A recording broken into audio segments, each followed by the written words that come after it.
Hello and welcome back. So some weeks ago, a very kind follower of this channel sent me in Twitter a video from the American Institute for Economic Research, their YouTube channel, where they speak about the labor theory of value, the exploitation theory more in particular, and the marginalist critiques to these theories. So they speak from the standpoint of the Austrian School of Economics, which is the school of economics that characterizes the thought of that Institute for Economic Research, because they clearly have a lot of influence from the Austrian school. This is something that it's quite open. And the gentlemen that are going to explain this issue to us certainly are experts in their particular segment of economic thinking, but they need not be experts in the classical and the Marxist tradition of economic thinking, as we're going to see here. And since we're going to speak about the theory of exploitation, first let me do a small summary of what it actually says in order to contrast it with certain things that are going to be said in this particular video. So the theory of exploitation is really an observation. It's a theory that explains the observed fact that there is a differential between the total product that workers in a given industry create and the value, the amount of wealth that they receive back, and that this differential has a particular form in capitalist in the capitalist mode of production, because this one takes the form of surplus value. Now, surplus value is in fact derived from the theory of the labor theory of value, but exploitation, defined as surplus labor, has no necessary connection to the theory of value, to the labor theory of value, precisely because the labor theory of value applies to capitalist societies, but exploitation has existed all throughout history. So all throughout history, exploitation has taken the form of surplus labor. And in capitalist societies, it also takes it. But it's only in capitalist societies where value arises, and it is thus surplus value created only in capitalist societies, not in other forms of society. So we observe this reality and we try to explain it, and in capitalism we include surplus value, which we derive from the labor theory of value. Now, in their particular video, they're not going to make this distinction between surplus value and surplus labor, and they're not going to say that this is an observed reality. They're going to try, they don't even critique per se the theory. And even in the Austrian School of Economics, their main purpose is not to criticize the theory of exploitation, as in demonstrate that it's wrong or that exploitation doesn't actually exist, but they try more to justify, to rationalize exploitation, because exploitation is an observed fact and it's something that we can measure. We can in fact derive rates of surplus value and rates, well, the rate of exploitation is the same thing as the rate of surplus value. We can derive it and we can see empirical data for this, and we can make predictions based on our models, and they seem to hold true in the data. But the important thing is that in reality, the Austrian School of Economics, what they do is more try to rationalize this exploitation by appealing to the innovation abilities of the capitalist class, to the abstinence that they have to incur in order to receive the revenue that comes later in the future after they have invested. And thus exploitation is justified in their own theory, precisely because what the capitalist does is advance, secure for the workers a given amount of money, so that they don't need to wait till the end of the production process to receive the full amount of what they got. Well, in order for the capitalist to obtain some profit, therefore they must extract some surplus value from the total product, but it's justified because they had to wait for it. They abstained from consuming in the present, and thus they received in the future a revenue from that it's completely justified in their theory. Now, this is important to keep in mind, because in this particular video they are not going to criticize the theory of exploitation in particular. They're just going to try to make it seem silly to us, They're going to criticize a little bit more the labor theory of value, even though the criticisms don't hold at all. But it's important to keep this in mind again, precisely because in the Austrian school, they never really debunked the theory of exploitation, which is not even a moral theory. It's just a descriptive theory of this differential between the total product produced by workers and the amount of that product that they receive back. And they then try to rationalize it, which in this video they don't particularly rationalize it as in the Austrian literature, but I mean, they're going to say that this video is trying to debunk the labor theory of value, and more particularly the theory of exploitation, and they don't really do any of these things. So let's get into the video and see the arguments. If we want to talk about Marx's analysis of how a capitalist economy works, and not just his wishful thinking about the future, we have to look at the labor theory of value, from which he derives his theory of exploitation. So the labor theory of value says that exchange value, or market price, reflects, or actually he uses phrases like embodies or materializes the labor input into production. So relative prices are supposed to reflect relative labor inputs. So this first gentleman that we are listening to is Lawrence White, who is a professor of economics at George Mason University, which is a university that seems to have a lot of Austrian economists. And he actually wrote this book, Clash of Economic Ideas, which I actually had to study for one of my classes at NYU. And my professor was Mario Rizzo, who actually wrote a comment here in the back of the book. And in this particular book, he talks about this problem. He talks about the theory of value, and he explains his criticism to the labor theory of value, which we're going to see is not very consistent. But this just goes on to tell us that in economics and in academia in general, this is not a field dominated by Marxists who are trying to ingrain their evil ideas into young people's minds. In fact, what we learn is completely the opposite, right? We study the kind of thinkers that are not in agreement with Marx.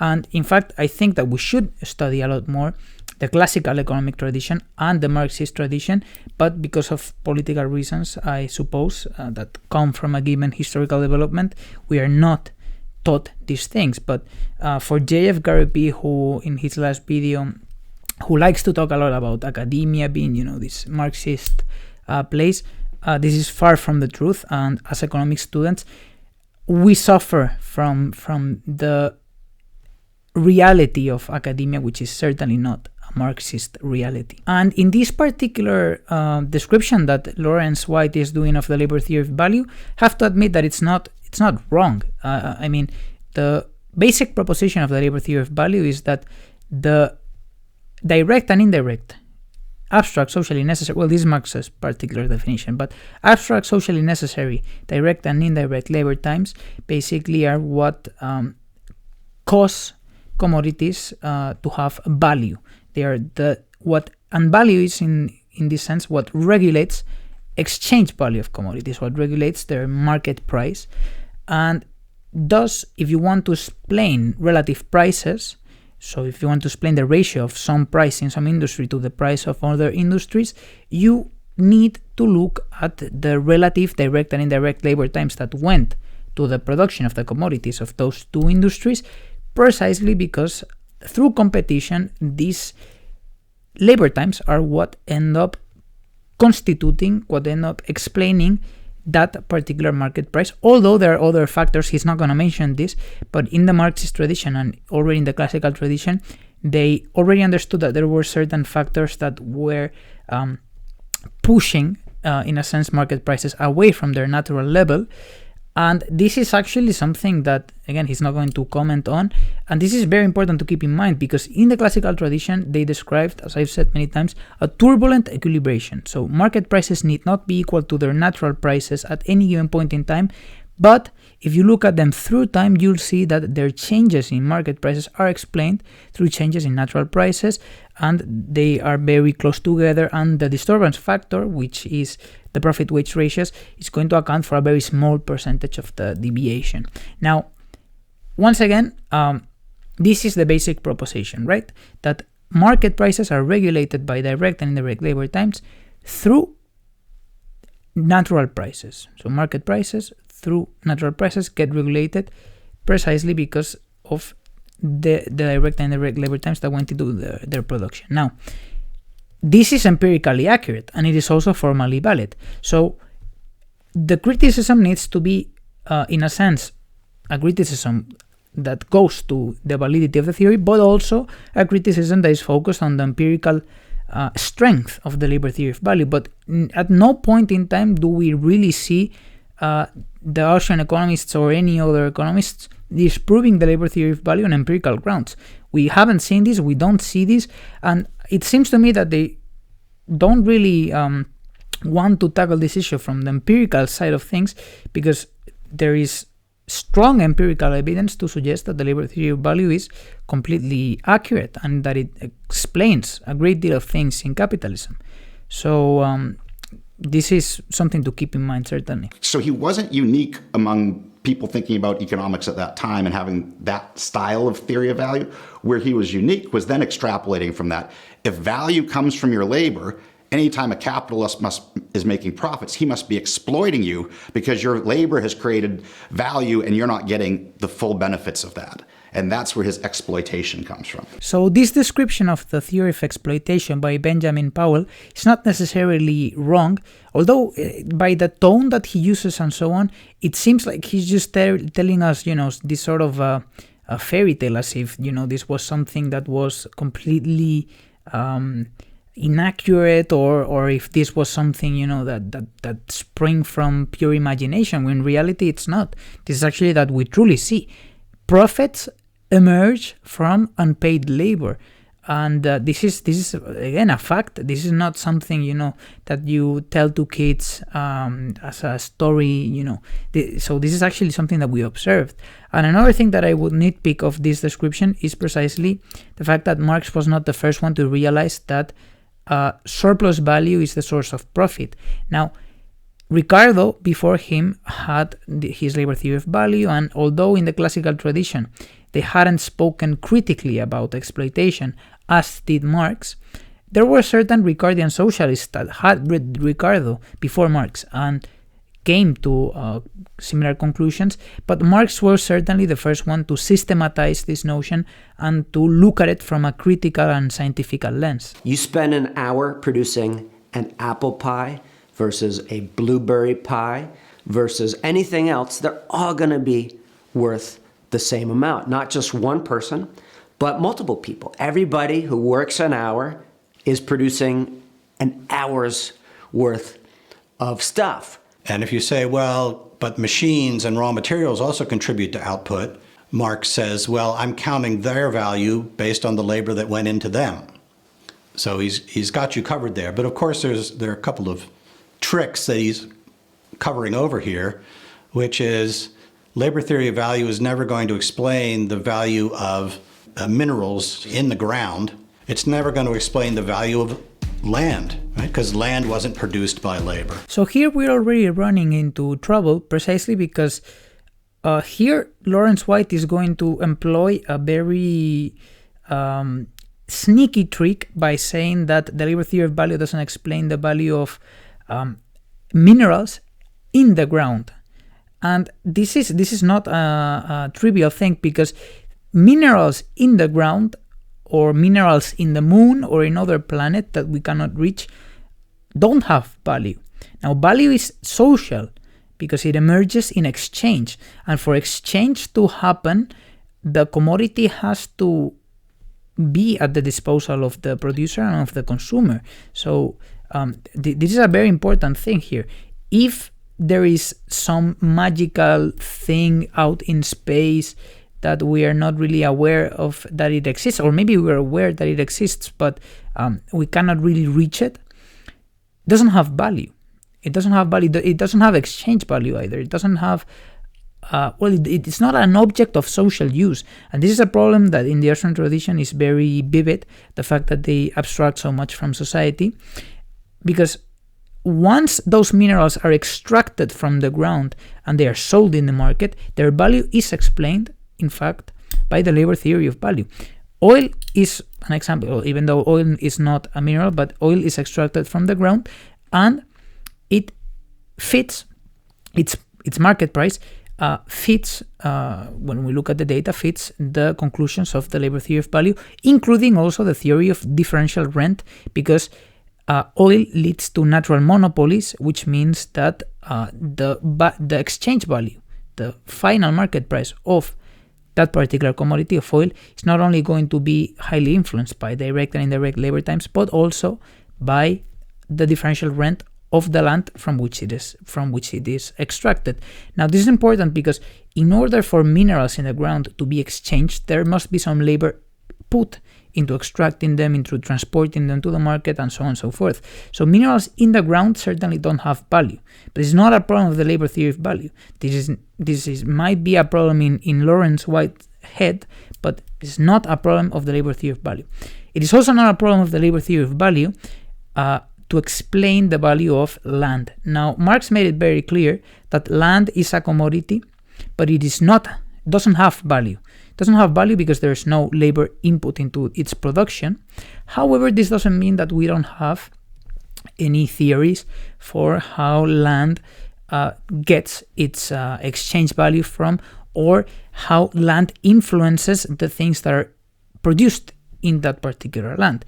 Again, the theory of rent of Ricardo and of Marx, which are very similar because Marx took his theory from Ricardo, they give us a good insight into this issue that I will be looking in my series on the classical political economy. And this is, again, not a problem of the labor theory of value. So these are already two things that Lawrence White is saying that the labor theory of value doesn't explain, that are not problems of the labor theory of value. Modern economists, led by the economists in the marginal revolution from the late 1800s, especially 1870s, Karl Menger and others, said, no, it's actually not how much time you put into it. That's irrelevant. It doesn't matter if you can produce something very quickly or very slowly. It's about what can you put together that the consumer wants. So this is actually wrong, because in exchange for exchange value, the costs of production do in fact have a great deal of influence in the final market price of the commodity. Now, this doesn't mean that we are abstracting from the utility of the objects, in the sense that, well, we certainly are abstracting from it when we explain market prices, but this is pretty justified, because certainly a commodity needs to be a use value for it to exist, because no one is going to pay for something that has no use to it. So something that nobody wants is certainly going to have no exchange value.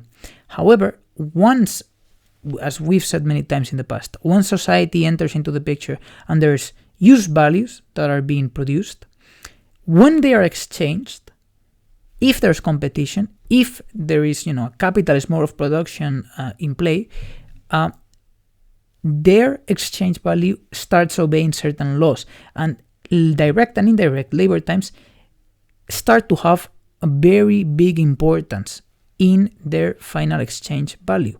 And this is something that he's completely abstracting from, because in the Austrian School of Economics, we already know that they like to abstract from society, they like to abstract from production, and these are all fatal methodological flaws, but here we see it quite clearly. So in the classical tradition and in Marx, it's already accepted that the producer must produce something that has some demand in order for that thing that they are producing to be a commodity.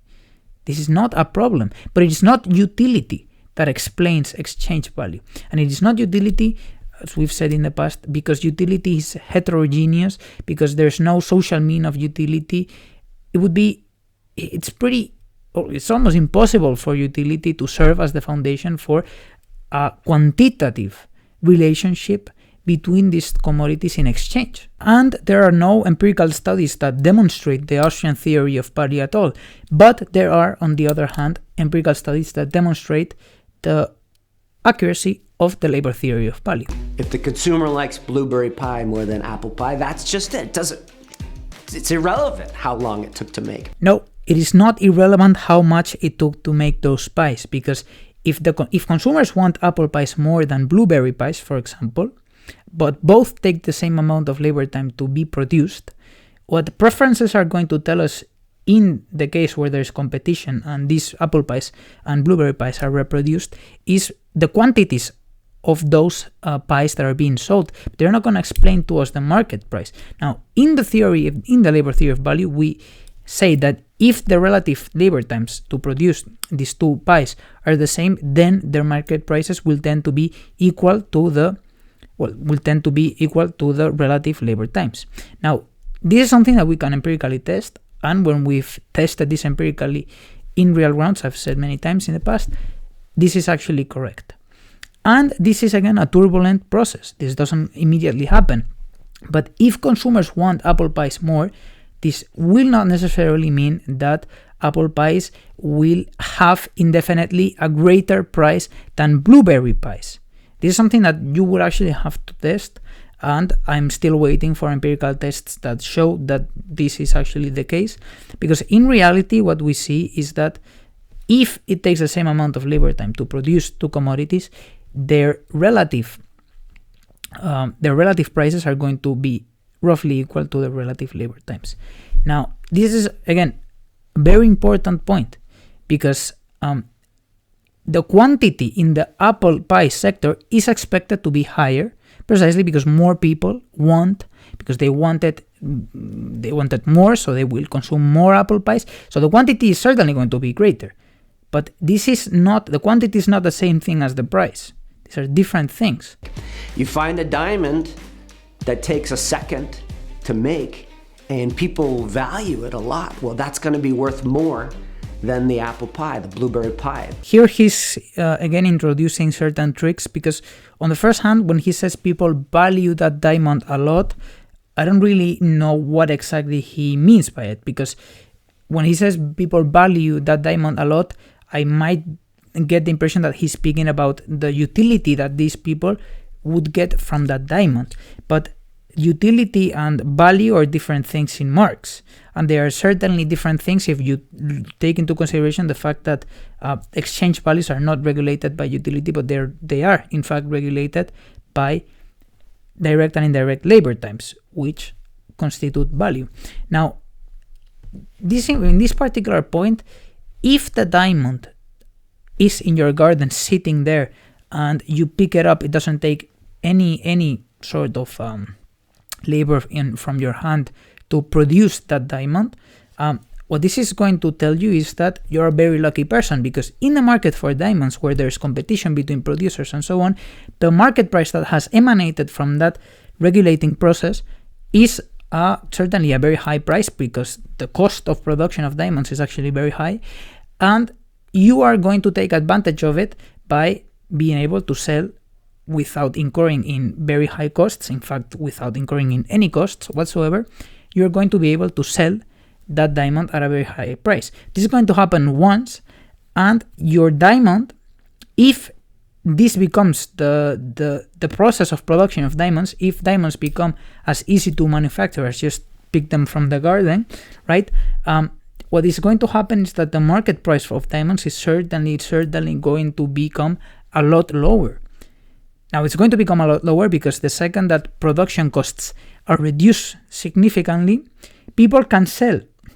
Producers are going to be able to sell at a lower price that they were selling before when the costs were higher, and they are going to get more market share, and thus their lower price is going to tend to prevail in the market. So if you are lucky enough to find more and more diamonds, and you actually do find these diamonds in a regular fashion, then you will be tempted to lower the price of your diamond, not sell them at the market price, in order to get a bigger share of that market, so that you can sell more of those diamonds and you can make in aggregate more profit, and you can get the entire consumer base. Now, what is going to happen here is that obviously you're going to push that price down. This is not a problem of the labor theory of value. Again, this is certainly not a problem of the labor theory of value. So I don't know why they like to put all the time this example of picking a diamond from the floor, because it's simply childish. It's ridiculous. It doesn't make any sense to put this criticism to the labor theory of value. The second thing it's not going to explain is the value of time used in production. So this is the famous transformation problem, or the problem that Bombavik roasted Marx over in his critique of Marx. Now here comes the bomb via von Bonn. He blew up your system, exposed the core work. You can't simultaneously say that relative prices reflect only relative labor inputs and recognize that production processes that take longer earn the same rate of return per year in percentage terms as production processes that take shorter time. So consider if you take 12-year Scotch and 18-year Scotch, it's the same labor and the same materials go into putting them into the barrels. It's just that you wait longer to tap the barrel that contains the 18-year Scotch. It still has the same amount of labor embodied in it. So the price of those two things would have to be the same, the 12-year Scotch and the 18-year Scotch, if only the labor input mattered.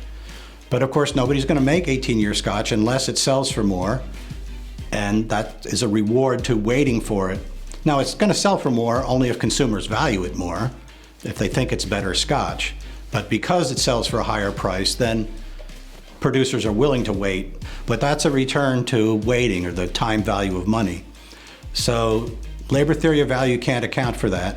And Bombavik points out that this is a big fudge that Marx performs. So what Lawrence White is here presenting to us is what he calls the transformation problem, but this is not precisely the transformation problem. Now, the transformation problem is related, but the transformation problem has to do with Marx's transformation from direct prices, which are prices proportional to labor times, to prices of production. And this is a transformation that Marx makes that is completely valid, that it's accurate, and this is not a problem. But Bombavik, because he didn't understand properly this transformation, made it out to be a significant problem, and he said that the total sum of values is not going to be equal to the total sum of prices after this transformation is done. So this is something that Bombavik certainly made a big deal of, but it's not a big deal. This is something that and newer papers have proven that this is actually a procedure that is very correct. And in my video, I'm going to be commenting on the transformation problem and explaining what is this transformation and why it is in fact something that is perfectly valid and accurate. But the criticism that he's going to make here is not necessarily that particular criticism of how the procedure to transform from direct prices to prices of production. He's going to make this criticism that the labor theory of value is inconsistent with its own prediction that rates of profit are going to be equalized across investments, precisely because, and this is the same critique that he makes in this video, and this is actually, Marx made it very clear that in competition, rates of profit are going to be equalized across regulating capitals. Now, in an industry, within an industry, you expect prices to be roughly the same for the same commodity. And if you look at the data, you see that exactly in one industry, there is a distribution of prices, but there is a mode that is very prominent, which means that there is a normal distribution. And thus, what this is telling us is that this is a tendential mechanism by which prices get equalized to a given, well, in this case, to a mode, to a mean. And this is not a problem of the labor theory of value, because in the labor theory of value, it is predicted that it's going to be a tendential mechanism of the equalization of prices within an industry. But because producers within that industry face different costs, because not everyone has the same costs, the profit rates within an industry are going to tend to be different. Although some might be fluctuating around a given mean and so on, but they will tend to be different. What matters for the equalization of profit rates is equalization between industries and between regulating capitals, which are the capitals that are directed towards the best possible, and this is a very important term, possible investment. The best possible investment available to the particular capitalist that is doing that particular investment. And in this turbulent equalization of profit rates across regulating capitals, we see the key to explaining the tangential mechanism for the equalization of profit rates. And it is important again because this is again a tangential equalization. So if you look at profit rates and you see that they are not exactly equal, this is actually a problem of neoclassical economics, because in the data, in neoclassical economics, it's predicted that everyone is going to face the same profit rate.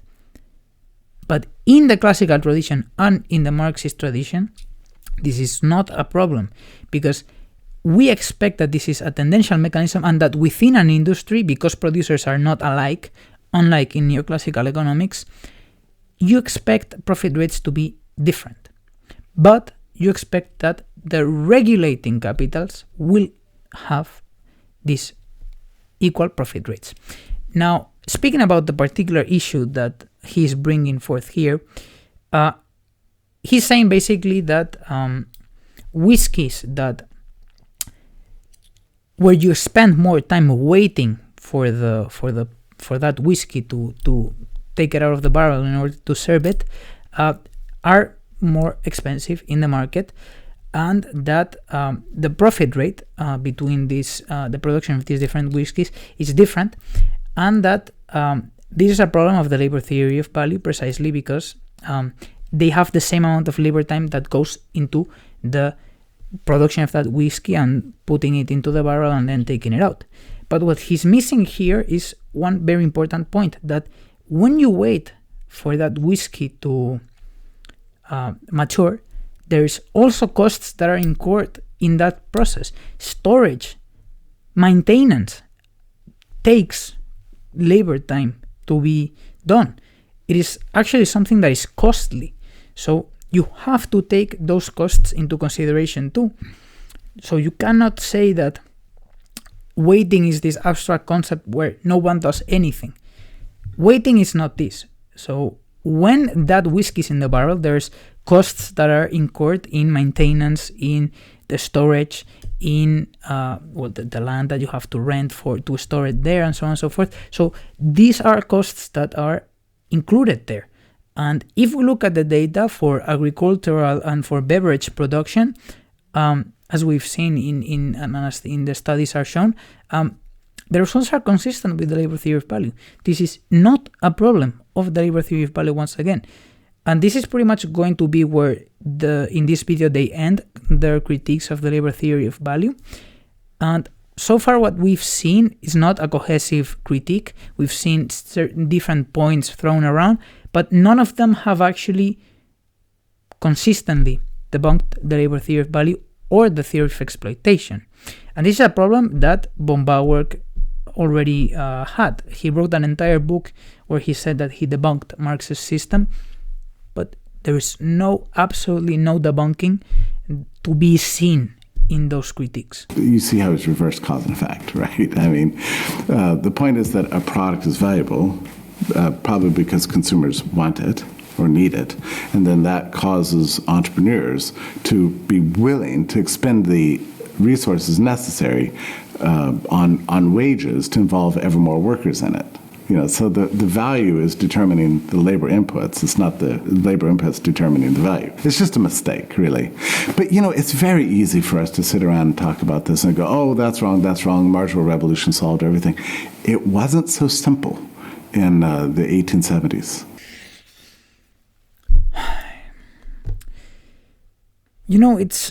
It's really frustrating because he's saying this as if what he's saying there somehow disproves the labor theory of value, as if it shows that it's wrong, but he doesn't understand that what he just said is so utterly wrong, because no one in the history of economics ever said that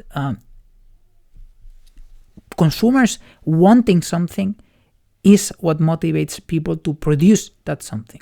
So it is in fact the case that in order for something to be produced, especially if it has to be, if you want to produce more than one unit of it, if you want to, make it into a regular production process, of a particular commodity, there needs to be demand for that commodity. No one has ever denied this.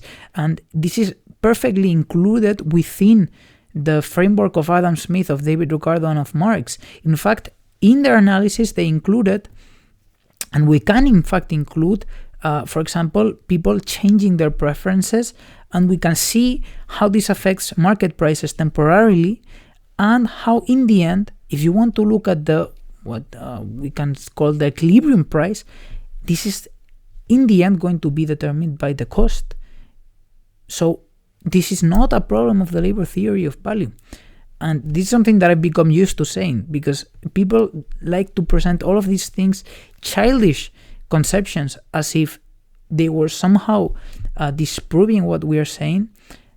And they are just not. They're not. No one has ever denied that in order for an entrepreneur to invest into a process, into a production process, they need to see that people will demand that thing, that or they need to have some idea of how people will demand the thing that they are going to produce.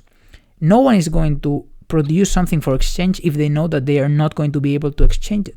No one. That's why you assume, when you're speaking about commodity exchange, that use values are produced for exchange because someone wants to purchase them. This is not a problem at all. Not a problem. It's seductive. It's intuitively correct to people who haven't thought about the implications of it, and it still has influence in society. So there are people who say, oh, it's wrong that certain people, such as Bill Gates, makes, 1 billion times more money than somebody else. He's not putting in 1 billion times more work. We need to somehow equalize things because he's not working more at all. Some people work plenty hard and they don't get paid as much as him. So what he's presenting here is a straw man of the Marxist theory of exploitation, because it is not a moral conception. Now, it's certainly the case that people draw moral conclusions from positive theories, from theories that describe the way in which things work, because that's what humans do. They project their values into the things that they see and the things that they experience. But the theory of exploitation is a descriptive theory, and it tries to look at a determined logic in capitalist societies that explains many things and that leads to the conclusion that trade is not, on many other things, that trade is not necessarily going to balance out between countries, that there is a recurrent pattern of crises. It's going to lead us to many conclusions that explain so many things, and this is not a moral concept. Marx never said, oh, it's morally wrong to me that this particular entrepreneur makes so much money. So this is not a problem, and it is also not a problem of equality. No one here is saying that equality, absolute equality, is the solution. There are many solutions that one could posit to this, and if you don't think it's a problem, which you can perfectly say it's not a problem, because this theory doesn't necessarily imply a determined set of moral implications, because one could perfectly well accept Marx's theory of exploitation and be in favor of exploitation. There is no problem with that. But what we need to understand here is that what we're trying to look is at the logic behind the economic phenomena in capitalist societies. And in order to understand this logic, you cannot just ignore the things that explain it. You cannot just try to look at things from this moral standpoint. You need to understand them. And then you'll see that there are outcomes, social outcomes, that we can then judge in terms of our own moral evaluations of those outcomes. But people being childish about certain things is not a correct representation of the Marxist labor theory of value, and this is what in this video they're attempting to criticize. So although you might point to people, and I can point to people that support the Austrian School of Economics that also say very childish and nonsensical stuff, but I don't look at them and say, okay, this is why the Austrian theory is wrong. I, on the other hand, try to look at what the actual thinkers that are in favor of these theories say, and I try to look at what their methodology is and what they actually say about the world, not about the moral implications and so on and so forth. These are side discussions. When we're speaking about scientific theories, the first thing that we need to understand is that we need to look at them and criticize them from the standpoint of science, not from the standpoint of, oh no, I personally think this about, whatever moral values you have and so on and so forth. So again, what they're doing here is not criticizing the theory of exploitation or the theory of value. They're just presenting childish arguments. In some instances, they're going to try to make the things that are actually accurate about the theory sound childish, even though it's not at all. And this is pretty much the entire video, the entire content of the video. It's this same modus operandi repeated once and over again. They look and they see exploitation anywhere that somebody's got big profits or anywhere where somebody doesn't earn very much, whether it be a sweatshop worker in Bangladesh or your dealings with Amazon, say. There's no exploitation if two people arrange voluntary exchange, man, that's not deranged. That bourgeois transaction you diss with a scarf creates benefit for both, so we're both better off. But the problem is that they don't understand that exchange creates value. As long as it's a voluntary agreement between a worker and a firm, a consumer and a firm, it means both parties are becoming better off as a result of this exchange. Except, I think, kind of programmed into the back of people's minds is whenever they see unequal gains, there's this notion that just something must be unfair or wrong about it. And unless you actually think through the economics, it leads you to making errors. So this is once again a straw man of the theory of exploitation, because Marx was particularly clear to explain that, of course, you could have exploitation in exchange, but in capitalist societies where there's competition, where there are many set of social phenomena that are quite complicated and that try to balance out each other, what you find is that exploitation doesn't occur in exchange necessarily. In fact, he starts with the assumption that it doesn't occur in exchange, that commodities exchange against one another according to their values. What he's going to say is that exploitation occurs in the production process, which is the process that you have been abstracting from all of this time. It occurs when the workers create a surplus that serves as the foundation of profit in that industry, and they receive only the amount of money required for their reproduction. And this is it. This is basically it. So this is not a problem. And I like how he says that we like to see exploitation everywhere. And he says like a child in Bangladesh working for pennies. Yes. I mean, do you not see this as exploitation? Do you think that a child working 10 hours, 12 hours a day in Bangladesh receiving $1 an hour is not exploitation? Because it actually is, if we look into how much value they produce, of course. But and then he will say, oh no, because these are voluntary agreements between workers and the firm. And this word voluntary in the Austrian tradition and in this particular, in the minds of these particular people, makes no sense. What is actually the definition of voluntary? Do you realize that free will doesn't actually exist? Do you realize that every time that a decision is made, we're always constrained by things? There's always countless amount of factors, a lot of which are far beyond our reach, and in terms of our own mental factors, a lot of which are unconscious. Do you realize that free will doesn't actually exist? Do you realize that saying voluntary doesn't magically justify any agreement? Is a child laborer in Bangladesh working for pennies, employing himself, being employed by a capitalist, to put it in a better way, is that a voluntary contractual agreement? Where do you draw the line? What exactly does voluntary mean? We don't know. But exploitation is still, even if you call it voluntary, exploitation is still an observed phenomenon. And it carries within it a certain set of logical steps that go after it that lead to the patterns that we see in capitalist societies: recurrent crisis, unemployment, poverty, and so on and so forth. So this, again, there's no critique here. To magically say the word voluntary doesn't just make the entire problem disappear. It doesn't. So this is pretty much it for this video. I'm working on certain things that I want to do for future projects, and I want to hold some debates, some more debates now that I have more free time, and I want to also engage in conversation with other people that I agree with, not only with the people that I don't agree with, because I know in the past I've said that I like to speak more to people that I don't agree with, and this is certainly the case today.